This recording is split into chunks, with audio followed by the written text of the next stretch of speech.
За баярлалаа. Эрдэнэтийн чуулган засгийн газрын гишүүд байхгүй болсноос хойшлогдсон.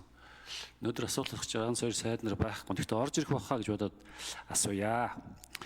За Наранбаяр сайд орж ирэх бах гэж бодож байна. Тэгээд орж ирэхээр нь хариултаа авъя гэж бодож байгаа. Энэ гүйцэтгэл үзсэн чинь 2024 онд сургуулийн орчмын гэмт хэрэг 1675-аар нэмэгдсэн гэсэн тийм сэтгэл зовнилсан асуудал харагдлаа. Зөвхөн 2004 онд 1675-аар нэмэгдэжээ гэж гэмт хэрэг сургуулийн орчны. За энийг юу судалж үзсэн болов? Хүүхдүүд ер нь ямар гэмт хэрэг хийгээд байна? Энэ дэр одоо улсрлын сайд судалгаа шинжилгээ хийж үзсэн гэж энийг нэгт хариулж өгөөч.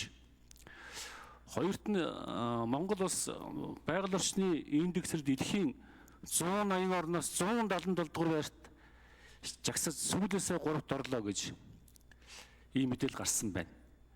Тэг мэдээж одон төвийн сайттай хамаагүй л баг. Энэ юу юунаас манайх ингэж ямар дүгнэлтэнд ороод ямар одоо критерий тавиад ингэж Монгол улс хамгийн адгийн байранд явж идэм бэ? Энийг одоо та салбарын сайдын хувьд бас судал шинжилж юм байна уу? Хариулж өгөөч гэж. За 3-дугаарт эрчим хүчний сайдаас асуух гэсэн юм аа. Бас байхгүй байна. Зүгээр энэ бол арт түмэнд хаалгадах гэж байгаа ч юм уу оноо авах гэж байгаа асуулт биш. Сая бол манай арт түмэн маань эрчим хүчний үнийн өсөлтийг бол өстой нэг шүдээ зугаад тэсэд гарсан. Одоо 5 сарын 1-ээс дулааны үн нэмэгдэж байгаа. Тэгээ эрчим хүчний яам ер нь энэ өмнөх үнийн өсөлтөн дээр нөлөөллийн судалгаа энэ төр хийж үзсэн үү? Иргэд ер нь ямархуу байдалд орсон байна. Одоо дулааны үнийг зайлшгүй нэмэх гарцаагүй шаардлага байна уугүй юу? Эрчим хүчнийхээ үнийг захлагааныхаа үнийг арай хийж тесч гарсан хүмүүс дулааны үнийн өсөлтийг тесч чадах болов уу? Юу гэж бодож байгаа юм бол? Энэ дээр бол нэг тийм одоо хүн амтнд таалагдсан зүйл биш шүү. Одоо иргэдтэй уулзаад явж байхад л хамгийн түрүүнд асууж байгаа нь эрчим хүчнийг асууж байгаа. Энэ захлагааны үн чи бид ийлэхгүй байна л гэж байгаа. Одоо дулааны үн нэмэгдэж, улсны үн нэмэгдэж байгаа.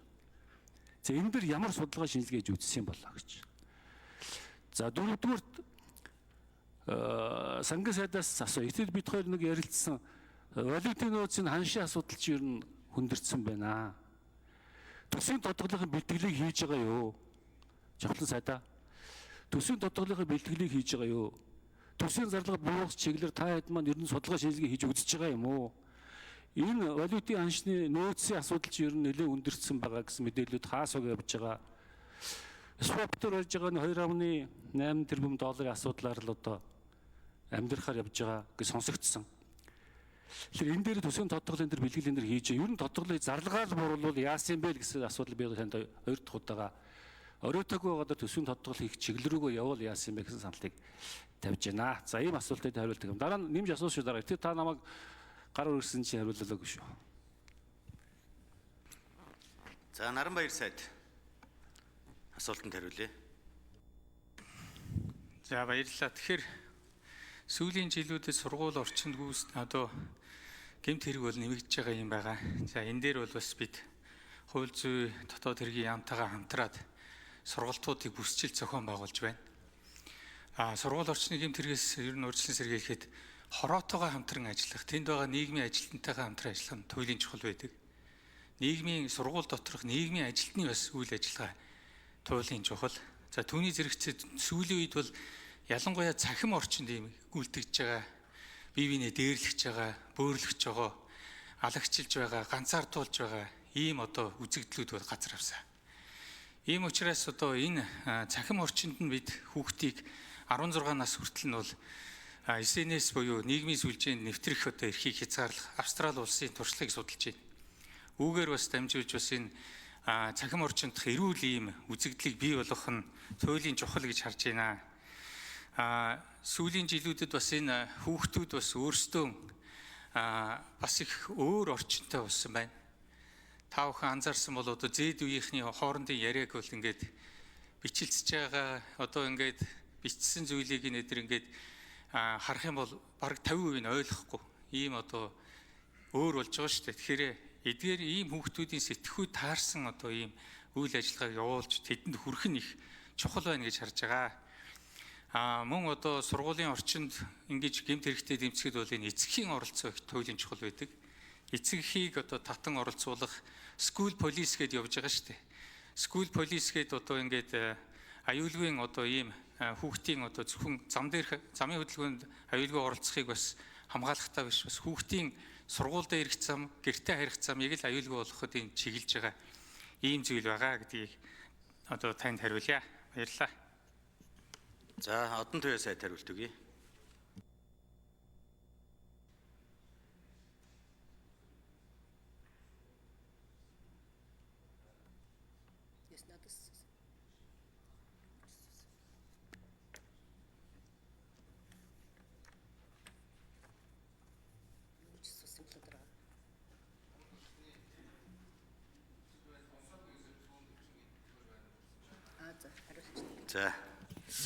За энэ байгаль орчны үнэлгээний тухай хуулийн шинжилсэн хариулга одоо улсын их хурлаар орно. За энд бол иргэд болон аж ахуйн нэгжүүдээс хамгийн их гомдол ирдэг. Нийтдээ ерөнхийдөө нэг 153 хоног болдог. За томч аж ахуйн нэгж бай, жижигч бай. Тийм учраас бид энийг багасгаад одоо 43 хоногт энийг багтааж хийхээрээс тийм үү? Энэ нөгөө олон улсын үнэлгээгээр 180 орноос сүүлээс 3 дугаар байранд орсон байна гэдэг асуудлыг хөндөж алдар чухлан гишүүн асууж илээ. За энэ дээр яг алдар чухлан гишүүн тодруулж асуухтаа асууж. За сангийн сайд болдын жавхлан хариулт өгье. За алдар чухлан гишүүний асуултанд хариулъя. За тэр зардлын асуудал дээр бол бид бүгдээрээ л одоо нэг шугам дээр байгаа гэж ойлгож байгаа. За тийм ч учраас бид ер нь бол бүтээн байгуулалтуудаа ер нь гэрэмблээд ер нь дийлэнхийн төсөв дээрээс хийж дийлдгийг бол ер нь хойш нь тавьчихсан шүү дээ. Эренблээд нэлээд хойш нь тавьчихсан. Тийм учраас одоо яг орлогынхаа хэмжээнд зардалгаа төсвөлнө гэд бид хуульчилсан учраас бид энэ хэмжээндээ л явна. За гагцгүй төсвийг одоо гарцаагүй нэмэх шаардлага оруулж чаддаг байдаг энэ хууль эрхцэн орчинтой холбоотой асуудлууд байгаа. Өмнөх жил төсөв батлахад бид энийг одоо танилцуулга оруулж ирээ. За төсвөөс бол шууд зардал нэмэгдээд байгаа асуудлуудыг их хурл дээр эргэж харьяа гэд ажлын хэсэг байгуулагдаад энэ дээр одоо маш сайн ажиллаж байгаа. За тун удахгүй их хурлаар одоо энэ асуудал орж ирээд хилцэгдээд явна. За энэ дээр харин та бүхэн маань их сайн хамтарч ажиллаж энэ зардлуудаа харин хэмнээд их тодорхой болгочих юм бол ер нь баггүй хэмжээгээр зардал хасагдана. За жавхлан сайдад минут нэмж өгье, гүйцэж хариулъя. Шууд хуулийн заалтаар одоо энэ жил жишээ нь 4.5 их найдын зардал орж ирсэн байгаа шүү дээ, нэмэгдэж. Багтаагүй заанд нь 2 их найд байгаа. За эднэрийг одоо зохицуулт хийгээд одоо зорилттой шийдвэрүүд гаргачих юм бол одоо энэ хэмжээгээр багаснаа гэсэн үг. За нөөцийн хувьд бол бас амаргүй үеэ бид давж байна. Энэ бол бас хэр одоо тулж байгаа ийм эрсдэл. За гол түүхийдүүдийн үнээс одоо гол юу нүүрсний үн нэлээд унчлаа. За энийг одоо дагсан мэдээж одоо орлого дээр цохилт ирнэ. Тэгвэл дөнгөж одоо нэгдүгээр үйлрэл дуусч байна. Хоёрдугаар үйлрэл, гуравдугаар үйлрэл цаана ер нь бол манай экспортуудын нэмэгддэг, улирлын шинжтэй нэмэгддэг үйлрэлүүд маань урд байна. За бусад одоо түүхийдүүдийн үн боломж юм байна гэдэг бүх нөөц боломжоо шавхаж байна. За СУОП-ийн хувьд бол бас л нэг хэрэгсэл бид нар нөөцөө нэмдэг.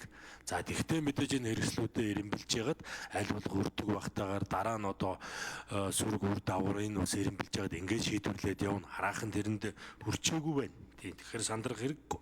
За тодглын хувьд мөн л одоо өглөө гинт тусч ирээд ингээд төсөлтөөрөө хийждэг зүйл биш.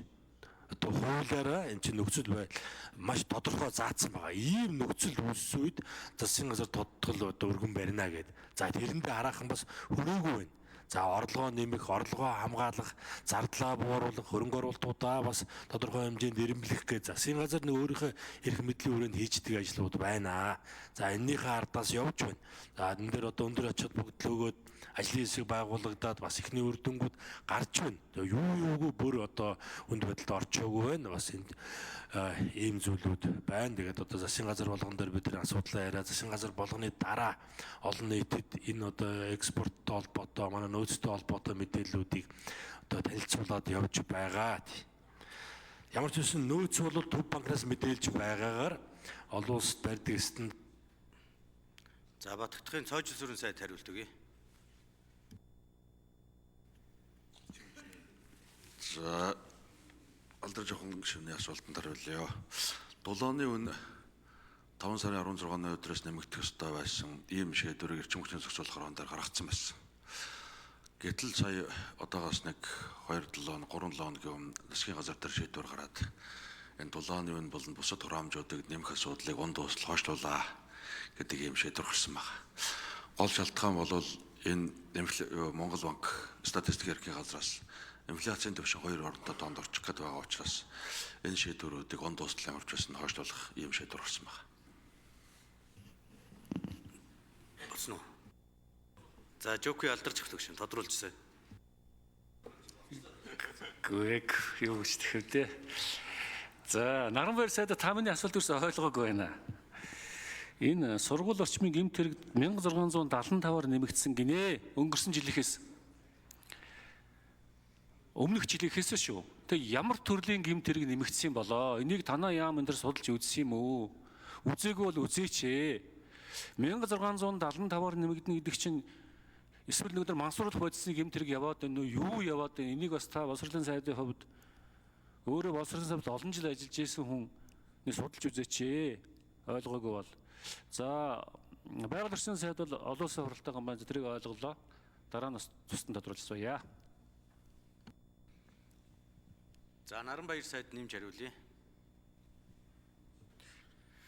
За энэ нарийн тоон бол одоогор надад алга байна. А гэхдээ дээрлэлттэй холбоотой за мөн одоо бусдын зүйлийг зөвшөөрлгүй авах ч гэдэг юм уу иймэрхүү хэрэгүүд бол ихсэж байгаа гэдгийг бол мэдж байгаа. За сүүлийн жилүүдэд бас энэ болохгүй зүйл үнэрлэх за мөн одоо мансууруулах төрлийн бодис хэрэглэх гэх мэт ийм асуудлууд бол залуужаад байгаа нь бол туйлын харамсалтай. Энэ чиглэлээр бид бас соён гээгэрүүлэх ажлыг хамтран хэрэгжүүлж байгаа. Баярлалаа.